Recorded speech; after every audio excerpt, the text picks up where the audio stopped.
आपण पाहत आहात लोकसमीक्षा न्यूज नेटवर्क आणि या आहेत आजच्या सुपरफास्ट न्यूज। नमस्कार, मी प्रभू दिपके लोकसमीक्षा न्यूज नेटवर्क मध्ये आपलं स्वागत करतो। आपण पाहत आहात परभणीचं एकमेव बातमीपत्र Loksamiksha superfast. Red Apple exclusive MIDC परिसर परभणी।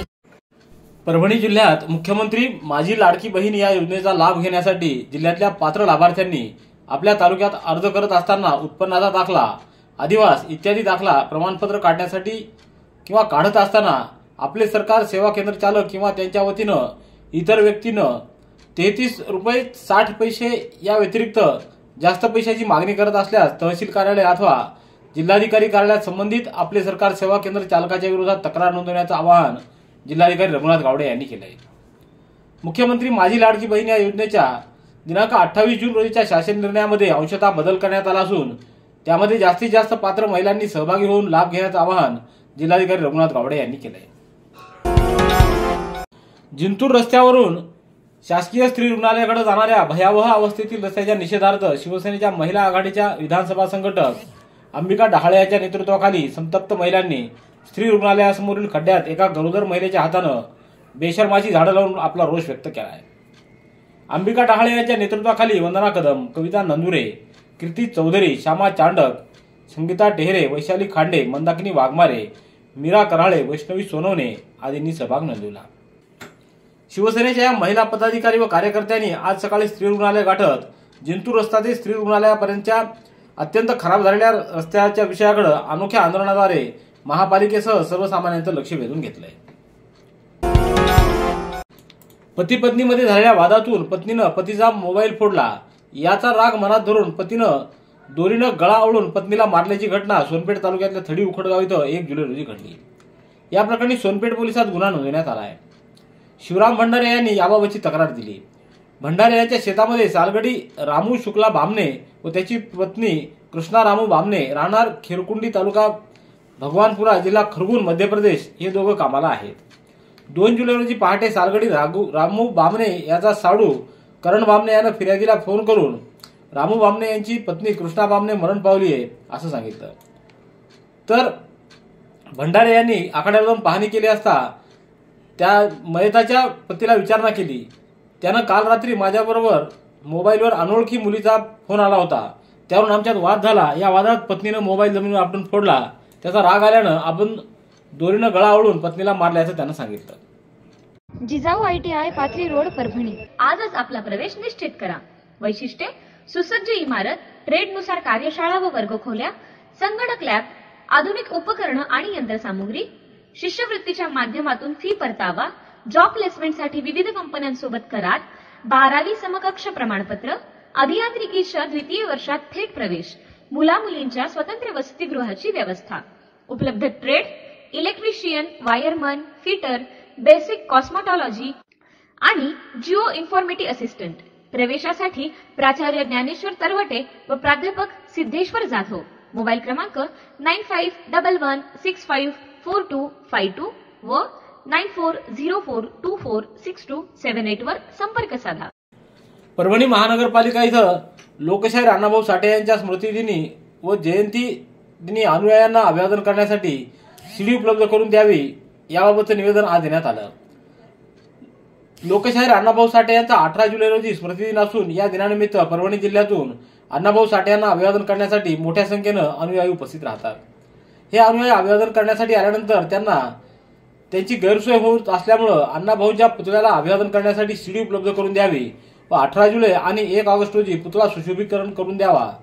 18 जुलै रोजी अभिवादन करण्यासाठी अनुयायांना सीडी उपलब्ध न करून दिल्यास 18 जुलैपासूनच अनिश्चित काळासाठी मनपाच्या विरोधात आंदोलन करण्याचा इशारा विकास लंगोटे यांच्या नेतृत्वाखाली देण्यात आला आहे। राज्यातील महिला भगिनींच्या आर्थिक स्वातंत्र्याबरोबरच कुटुंबातील त्यांची निर्णय भूमिका मजबूत करण्याच्या उदात्त हेतूनं राज्य सरकारनं मुख्यमंत्री लाडकी बहीण योजना जाहीर केली आहे। या योजनेचा जास्तीत जास्त पात्र महिला भगिनींनी लाभ घ्यावा असं गंगाखेडचे आमदार डॉक्टर रत्नाकर कुटे यांनी आवाहन केलं आहे। या योजनेअंतर्गत राज्यातील रहिवासी असलेल्या 21 ते 65 वयोगटातील महिला भगिनींना दरमहा 1500 रुपये मानधन देण्यात येणार आहे। या योजनेचा लाभ घेण्यासाठी ग्रामीण भागातील लाभार्थींनी महिलांनी राशन कार्ड, आधार कार्ड, बँक पासबुक प्रत व पासपोर्ट आकाराचा फोटो आदी कागदपत्रासह ऑनलाईन अर्ज करावा। ज्या महिलांना ऑनलाईन अर्ज करणं शक्य नाही त्यांनी आपल्या गावातील अंगणवाडी सेविका, पर्यवेक्षिका, सेतू सुविधा केंद्र आणि ग्रामसेवक यांच्या माध्यमातून अर्ज करावा, असं आवाहन आमदार रत्नाकर गुट्टे यांनी केले. परभणी जिल्ह्यातल्या नांदगाव बुद्रुक येथील वसमत रोड ते नांदगाव या गावात जोडणाऱ्या रस्त्याचं काम चालू करावं अशी मागणी येथील ग्रामस्थांनी आज जिल्हाधिकाऱ्यांकडे केली आहे. नांदगाव येथील प्रमुख रस्त्याला जोडणारा रस्ता कामाचा निधी मिळालेला असून सुरुवातीचं मातीचं काम झालंय. त्यानंतर रस्त्याचं काम मात्र अर्धवट स्थितीत बंद असून आता पावसानंतर गावात येणाऱ्या जाणाऱ्या नागरिकांसाठी मोठी गैरसोय होतीये. हे काम लवकरात लवकर चालू करण्याचे आदेश जिल्हाधिकाऱ्यांना द्यावेत अशी मागणी निवेदनाद्वारे करण्यात आली आहे. परभणी जिल्ह्यातील हजारो बेरोजगारांना नोकरी देणारे तंत्रनिकेतन मराठवाडा शिक्षण प्रसारक मंडळ संचलित श्री शिवाजी पॉलिटेक्निक परभणी प्रवेश देणे सुरू आहे. प्रथम वर्ष 10वी पास, द्वितीय वर्षासाठी 12वी विज्ञान उत्तीर्ण, सीईटीची आवश्यकता नाही. प्रथमच मराठीतून पॉलिटेक्निकचा अभ्यासक्रम उपलब्ध. विद्याशाखा civil engineering, mechanical engineering, computer engineering, electronic and telecommunication. उच्च शिक्षित व अनुभवी शिक्षक वृंद, अद्ययावत प्रयोगशाळा, सुसज्ज ग्रंथालय, मुले व मुलींचे स्वतंत्र वसतिगृह, प्रात्यक्षिक व औद्योगिक भेटींचे आयोजन, 100% जॉब प्लेसमेंट, फ्री काउन्सिलिंग सेंटरची सुविधा उपलब्ध. प्रवेशासाठी 808727 1670 8329559582 या क्रमांकावरती संपर्क साधावा. परभणी जिल्ह्यात हातभट्टी, देशी विदेशी बियर, ताडी आणि रसायनयुक्त मद्य साठ्यांवर राज्य उत्पादन शुल्क विभागाच्या परभणी विभागातील निरीक्षक व भरारी पथकांनी एप्रिल व मे अशा 2 महिन्यात एकूण परभणी हिंगोली जिल्ह्यात एकूण 51 गुन्ह्यामध्ये 11 वाहनांसहित 20,31,302 रुपयाचा मुद्देमाल जप्त केल्याची माहिती राज्य उत्पादन शुल्क विभागाने दिली आहे.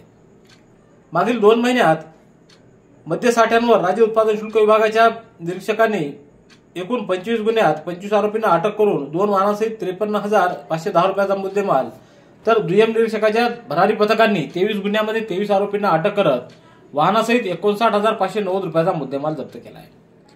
दुय्यम निरीक्षक पाथरी यांनी 28 गुन्ह्यात 22 आरोपींना अटक करून 1,18,270 रुपयाचा मुद्देमाल, तसंच कार्यकारी निरीक्षक राज्य उत्पादन शुल्क परभणी विभागानं 76 गुन्ह्यात 70 आरोपींना अटक करून 2 वाहनासहित 4,08,230 रुपयाचा मुद्देमाल जप्त केला आहे. केमिस्ट अँड ड्रगिस्ट असोसिएशन परभणीचे जिल्हाध्यक्ष संजय मंत्री यांना वाढदिवसानिमित्त हार्दिक शुभेच्छा. वैद्यकीय क्षेत्रात आणि सामाजिक क्षेत्रात उल्लेखनीय कार्य करणारे, नेतृत्व कौशल्य गुण असणारे प्रेरणादायी व्यक्तिमत्व म्हणजे केमिस्ट अँड ड्रगिस्ट असोसिएशनचे जिल्हाध्यक्ष संजय भाऊ मंत्री हे होत. परभणी जिल्ह्यातील केमिस्ट बांधवांचे प्रश्न सोडविण्यासाठी ते सदैव तत्पर असतात. केमिस्ट बांधवांच्या प्रश्नांवर, नवीन फार्मासिस्ट ऍक्ट आदींसाठी संघटनेच्या वतीनं विविध कार्यशाळा व चर्चासत्रांचं त्यांनी आयोजन केलंय. केमिस्ट बांधवांचं आरोग्य उत्तम राहावं, संघटनेत एकतेची भावना निर्माण होण्यासाठी विविध क्रिकेट स्पर्धांचं ते आयोजन करत असतात. पर्यावरण रक्षणासाठी वृक्षारोपणासह विविध सामाजिक उपक्रम देखील त्यांनी राबवले आहेत.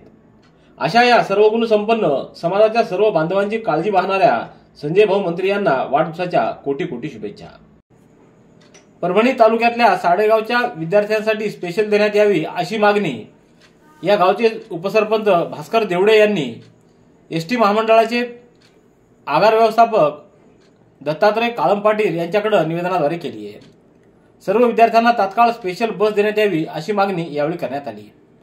यावेळी गावातील नागरिकांसह शालेय विद्यार्थी मोठ्या संख्येने उपस्थित होते.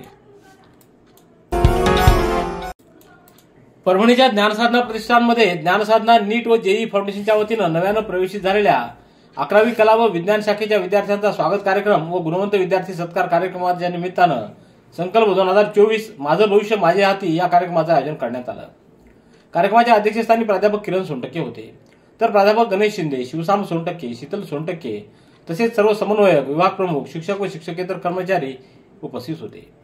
यावेळी ज्ञानसाधना प्रतिष्ठानच्या वतीनं पहिल्याच प्रयत्नात वैद्यकीय प्रवेश पूर्व परीक्षा 2023 मध्ये शासकीय MBBS महाविद्यालयात प्रवेशास पात्र झाल्याबद्दल कुमारी साक्षी मोरे, तुषार कांबळे, सूरज लिंबाळकर या गुणवंत विद्यार्थ्यांना प्रत्येकी 1 लाख रुपये रकमेचा धनादेश व स्मृतिचिन्ह देऊन पालकांसमवेत त्याचा सत्कार करण्यात आला. सेलू ते परतूर रोडवरून केदारवाडीकडे जाणारा रस्ता फारच खराब झाला असून मोठमोठे खड्डे पडलेले दिसून येत आहेत. याच रोडवर 5 किलोमीटर अंतरावर निम्न दुधना प्रकल्प डॅम आहे. हे धरण पाहण्यासाठी बरेच लोक येत असतात आणि पुढे 2 ते 3 किलोमीटर अंतरावर केदारवाडी इथं विशाल केदारेश्वर मंदिर आहे. आणि येणारा पुढचा महिना हा श्रावणाचा असल्यामुळे या महिन्यात महादेवाचं दर्शन घेण्यासाठी भाविकांच्या रांगा लागलेल्या असतात. केदारवाडी हे गाव केदारेश्वर म्हणून देखील ओळखलं जातं. ही सर्व बाबी लक्षात घेता शासनाने लवकरात लवकर रस्ता तयार करावा असं गावकऱ्यांचं व भाविकांचं म्हणणं आहे. साप्ताहिक वृत्तपत्र ही ग्रामीण भागातील पत्रकारितेचा कणा आहेत, परंतु मागील अनेक वर्षापासून या स्थानिक वृत्तपत्रांच्या अनेक मागण्या प्रलंबित आहेत. याकडे सातत्यानं दुर्लक्ष होते. त्यामुळं साप्ताहिकाच्या विविध मागण्यांसाठी व्हॉइस ऑफ मीडिया साप्ताहिक विंगच्या वतीनं आज परभणीच्या जिल्हाधिकारी कार्यालयासमोर धरणं आंदोलन करून जिल्हाधिकारी व माहिती अधिकारी यांना निवेदन देण्यात आलं. परभणीत व्हॉइस ऑफ मीडिया साप्ताहिक विंगच्या वतीनं आज जिल्हाधिकारी कार्यालयासमोर धरणं आंदोलन करण्यात आलं. यावेळी मोठ्या संख्येनं जिल्ह्यातील पत्रकारांनी आंदोलनात सहभाग नोंदविला. कोणताही जुनाट आजार असो, निराश होऊ नका. एक वेळ बालाजी आयुर्वेदिक निसर्गोपचार केंद्राला भेट द्या. बालाजी आयुर्वेदिक निसर्गोपचार केंद्र, शाखा क्रमांक 3. शुगर, मुतखडा, गुडघेदुखी, मूळव्याध, दमा या आजारांवर खात्रीशीर औषध उपचार केले जातील. संपर्क डॉक्टर गोविंद कामटे, आयुर्वेद विद्या विशारद. पत्ता आबाद मंजी, पोस्ट ऑफिसच्या बाजूला, जुना पेडगाव रोड, परभणी.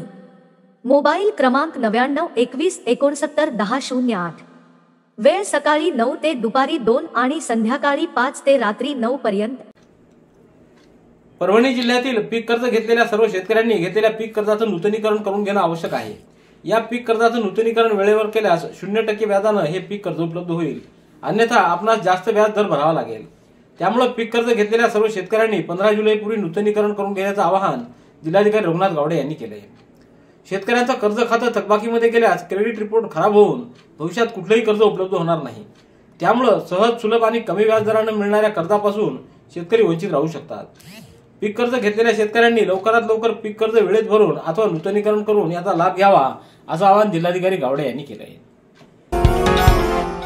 महाराष्ट्र राज्यातील कहार, भोई, केवट, मल्लाह आदी तत्सम उपजातींना अनुसूचित जाती प्रवर्गातून आरक्षण द्यावं अशा मागणीचं निवेदन 4 जुलै रोजी ग्लोबल कहार समाज चॅरिटेबल ट्रस्टच्या वतीनं नायब तहसीलदार अजीम यांच्या मार्फत राज्याचे मुख्यमंत्री एकनाथ शिंदे यांना सादर केलेल्या निवेदनात करण्यात आलंय. या मागण्याचा विचार न झाल्यास आंदोलन छेडण्याचा इशारा देखील देण्यात आला आहे.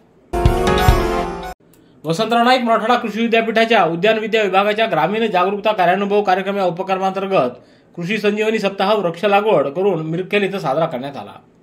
कार्यक्रमाच्या अध्यक्षस्थानी कुलगुरू डॉक्टर इंद्रमणी हे होते, तर शिक्षण संचालक डॉक्टर उदय खोडके, संशोधन संचालक डॉक्टर खिजर बेग, प्राचार्य डॉक्टर VS खंदारे, उपविभागीय कृषी अधिकारी रवी हारणे, सरपंच थोरवट, प्रगतशील शेतकरी जनार्दन आवरगंड आदींची उपस्थिती होती. Red Apple furniture, smart furniture for smart people. Exclusive Parbhani शहरातील भव्य शोरूम रेड ॲपल एक्सक्लुझिव्ह, भारतातील स्मार्ट फर्निचर ब्रँड आता आपल्या परभणी शहरामध्ये. हो, आता आपल्या परभणी शहरामध्ये. या अंतर्गत ऑफिस, बेडरूम, डायनिंग, लिव्हिंग इत्यादी प्रकारचे फर्निचर आपणास मिळेल. Bedroom set, bed, dressing table, sofa set, कपाट, डायनिंग टेबल, टीपॉय आणि स्टील फर्निचर इत्यादी सर्व प्रकारचे फर्निचर तेही आकर्षक किमतीमध्ये उपलब्ध आहे. एक वेळ अवश्य भेट द्या. रेड ॲपल फर्निचर, MIDC परिसर, भारतीय स्टेट बँकेच्या जवळ, Parbhani. Red Apple exclusive, MIDC परिसर, परभणी. याबरोबरचे बातमीपत्र संपलं. पुन्हा भेटूया उद्याच्या सुपरफास्ट बातमीपत्रात. पाहत रहा लोकसमीक्षा. तुम्हाला हे बातमीपत्र कसं वाटलं याबद्दल आपली प्रतिक्रिया नोंदवा.